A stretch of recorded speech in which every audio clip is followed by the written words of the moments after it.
So I'm Audrey Barbakoff. I am from the King County Library System, where I'm the Community Engagement and Economic Development Manager. And I really appreciate having a chance to talk after Debbie because she's given this really wonderful and concise systems view of how economies can be more resilient and equitable with a local focus. And I'm going to kind of come at it now from the other direction. So she came at it from the large system, and I'm going to come from the pretty granular bottom up, which is that if you are, when you are within that ecosystem, when you're working with your business or small businesses in your community, what are some freely available resources that you can use to restart or to start or to grow your business? So I will now share my screen.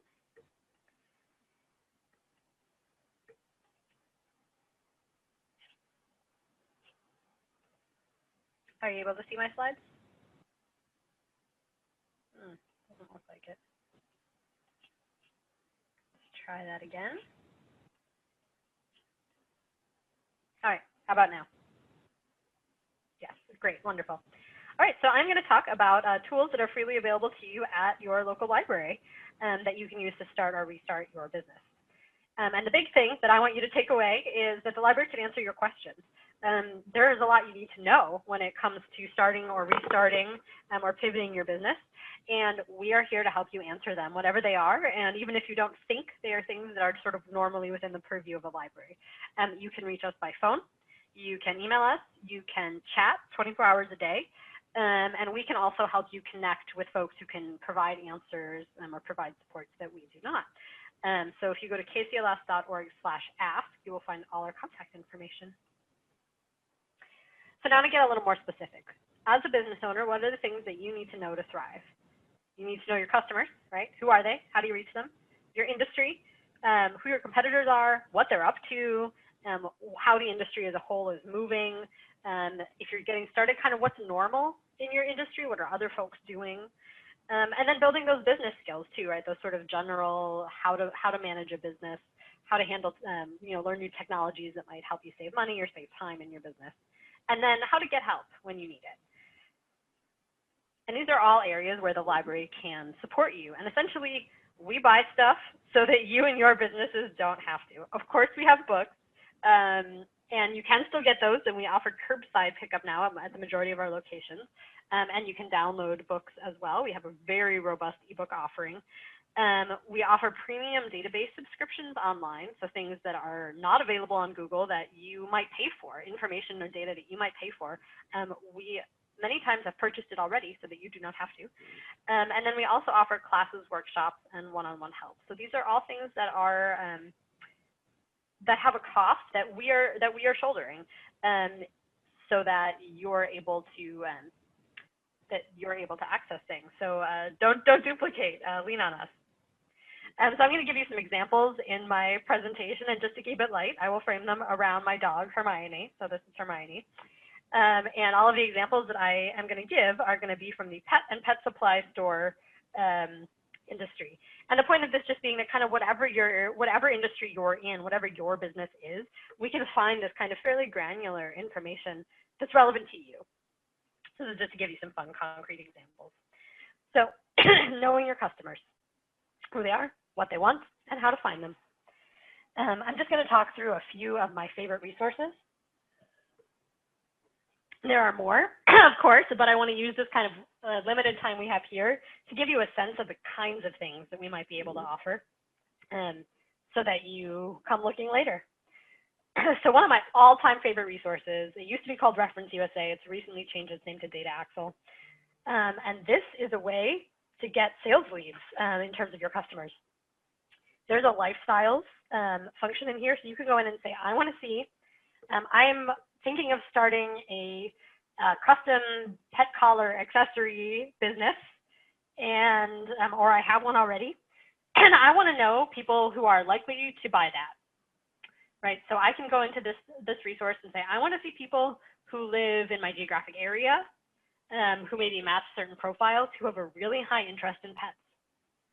And this will give me names, phone numbers, addresses, emails, something really specific. You can do a direct mailer. You can reach out to these. This is going to give you the names of actual customers, potential customers. And it can also help you see, pardon me, I have a cold, where your customers are located. You can create a heat map that says, okay, well, I'm thinking about a storefront, and maybe I'll be over here, maybe over here. You can actually take a look and say, okay, people who are more likely to be my customers are more likely to be in this area than in that area. So really, really powerful. A lot of people, a lot of businesses pay for this data, and you do not have to. And this is an example of best customers. I have something that's available as a book and an ebook. And this is going to give you customer demographics by products and services. So here's a page out of that book for pet supplies and pet-related purchases. And this is going to tell me what are the average incomes of people who might buy my product. What's their gender? Where might they live? Kind of what are some of their habits? What do my customers look like, right? Who are they? And what are some of the basic facts about them? Kind of what's their profile? And so this is really powerful. It can help you get a much better sense of who your potential customers are. And then you can use tools like Data Axle to really figure out where they are and who specifically. Talking about knowing your industry, your competitors, and then broad trends, I'm going to take you back to Data Axle because not only can you look up individuals, you can look up companies. So you can find your competition or potential competition.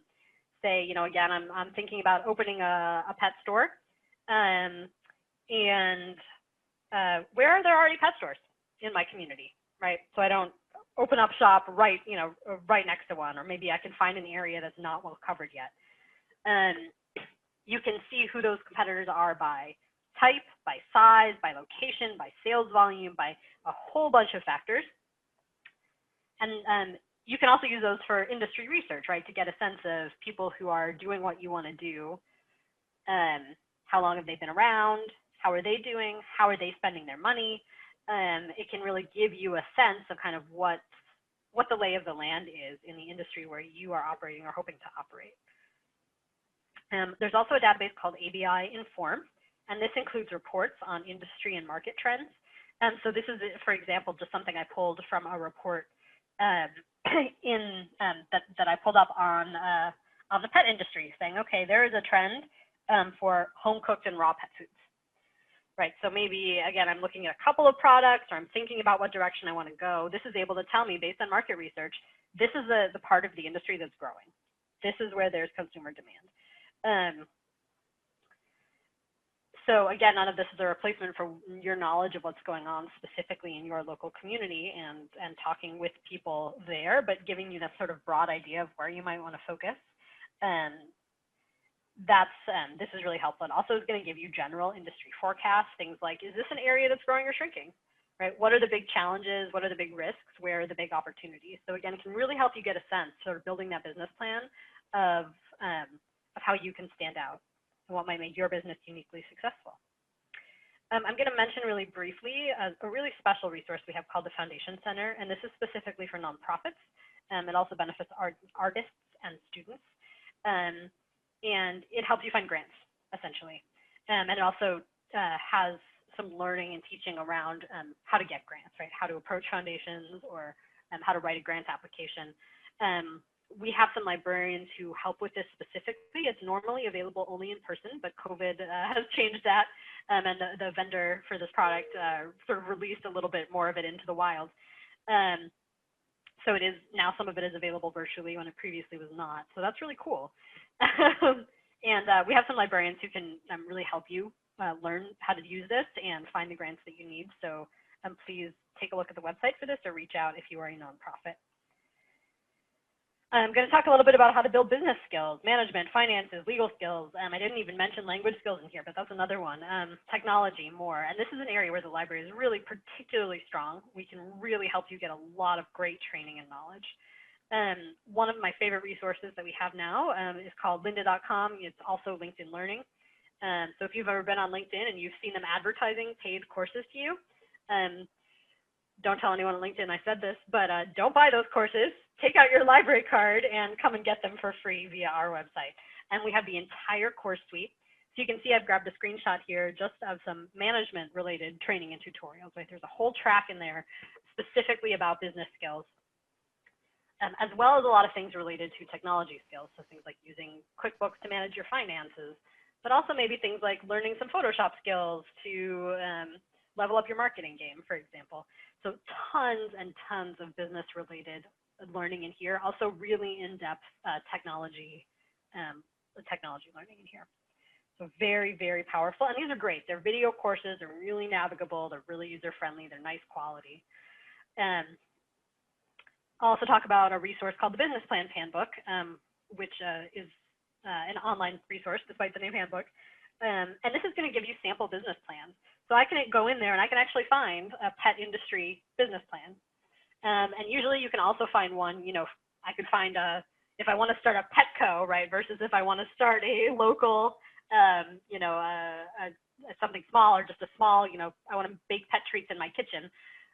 You can find something that sort of matches what you have in mind, and it'll give you a model for what your business plan could look like. So you don't have to start from scratch.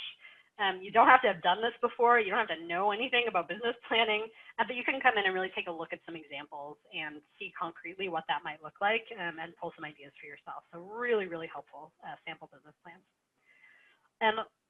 At the other end, we also have entrepreneur and small business certification. So this is great for entrepreneurs. It's also actually great for people looking to work in a small business on the job seeker front. But this is actually a certification. It is something that can go on a resume that demonstrates that you have a certain level of knowledge in entrepreneurship and small business. So the training around this is going to help you build those skills, right? Build those management skills, the financial skills, just all of the things around how do you run a business successfully.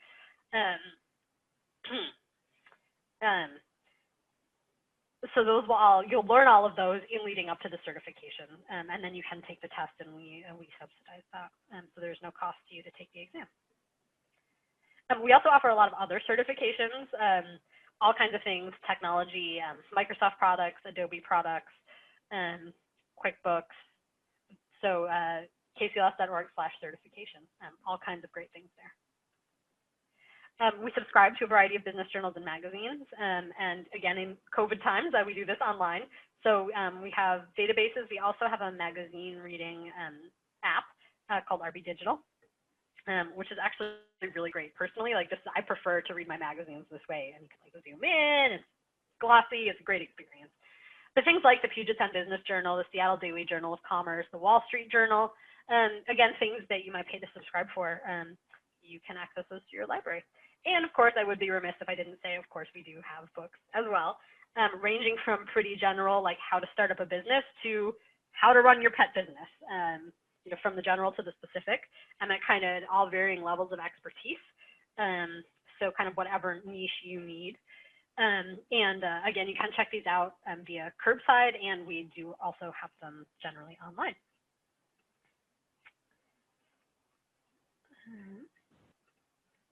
And then finally, expert assistance. And this is when you need that extra bit of help, right? When doing that research is just not going to cut it. Like you're in a tough spot, or you have some questions and you're not finding the answers. You really need someone who knows, and you want advice. So we're offering a lot of virtual programs now. Of course, in normal times, we offer them in person, but now all our programs are virtual, in all kinds of business-related topics. Finance, marketing, business planning, licensing and structure, using social media, opportunities for networking, all kinds of things. Some are asynchronous pre-recorded, and some are live. So you can sort of consume those in whatever way is working best for you. So keep an eye out for those. Those are local experts providing their insight, and often they're available to talk with you as well. We also offer individual small business coaching. So SCORE and Business Impact Northwest and some other partners provide that. So you can actually just make an appointment for someone and say, like, hey, does this make sense in the business plan? Hey, I'm in trouble with these COVID closures. Like, what should I do? What are some options? So you have experts who can provide you with advice. We've also recently relaunched our Tech Tutor program online.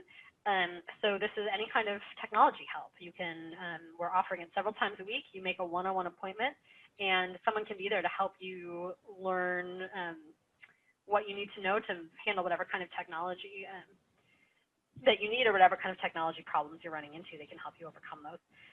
We generally offer tax help. I don't know exactly what that's going to look like yet this year, to be honest, but keep an eye peeled if that is something that you are interested in, because it is something that we, regardless of what it looks like this year, it is something that we offer regularly. So I just want to make you aware of that. And we have a great service called Find Financial Assistance. So Debbie earlier put some things in the chat about grants the City of Redmond is offering, that kind of thing. If you need some extra capital, right, if you need some funding to help your business or yourself, just as a human, stay afloat, we can help you find those resources. And there's a form on our website that you fill out and tell us what you need. And our librarians will do research for you to help you find programs that might be a good fit for you. And keep learning, because this is just a teaser. So you can find all this and more at KCLS. I encourage you to go to kcls.org/biz. That has all our small business resources. kcls.org/invest in yourself. Our Invest in Yourself package is everything relating to economic health. So that's business. It's also job seeking, personal finance, kind of all those pieces. And you can subscribe to our newsletter.